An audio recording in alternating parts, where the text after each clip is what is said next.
I don't think The Bachelor has been very respectful. Like, I feel like they sort of bring someone on and maybe they manipulate them to do something, or maybe it gets twisted and spun a certain way. And it's like, look at this crazy zoo animal over here. Like, I don't think they humanize you guys the way that they should.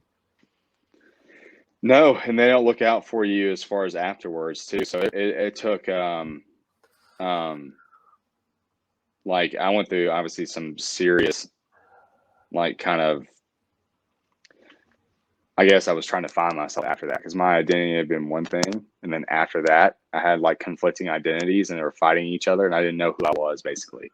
And they did not make an effort to like reach out and say like, hey, like, are you doing okay? We know it's kind of a weird experience. And, you know, again, these people have made like millions of dollars off of us, right? So the production company films the season called NZK Productions. They sell it to ABC for $100 million. It's not that much. I think it's like $20 million.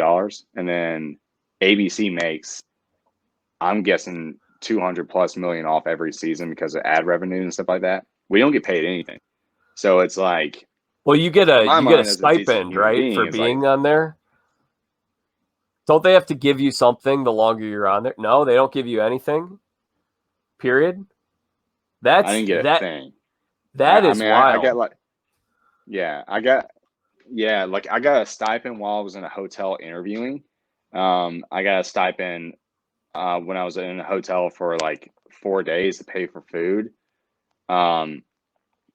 They paid for like meals and like obviously flights and stuff like that. But like as far as being paid to be on that show, I was not paid anything.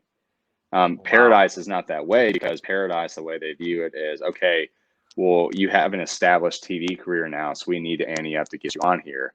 But if you think about it, like when I was on Hannah season, I was a nobody in the grand scheme of the world. So they're like, why should we pay you anything, right? I didn't get paid anything. So like as a decent human being, I would think, okay, well, you know, it's kind of a weird, we've seen stuff happen in the past where people are kind of jacked up leaving this show.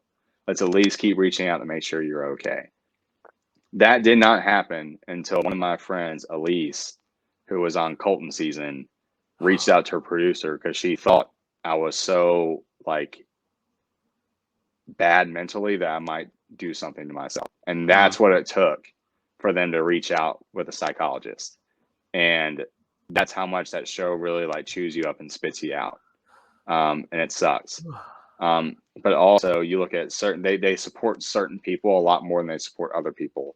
Like if you're a lead or if you're someone who has lasted a long time on that show, they support them. But then like, you know, there was a guy on my season who didn't last very long who OD'd on drugs and had a drug issue. And it was right after the show. And no one reached out to him. But, you know, if you finish top 2, you get reached out to every week, right? And that's the problem with it. They dehumanize you, and they're just like, okay, well, thanks for letting us get all this money. Now you can just go away now, shoo kind of thing.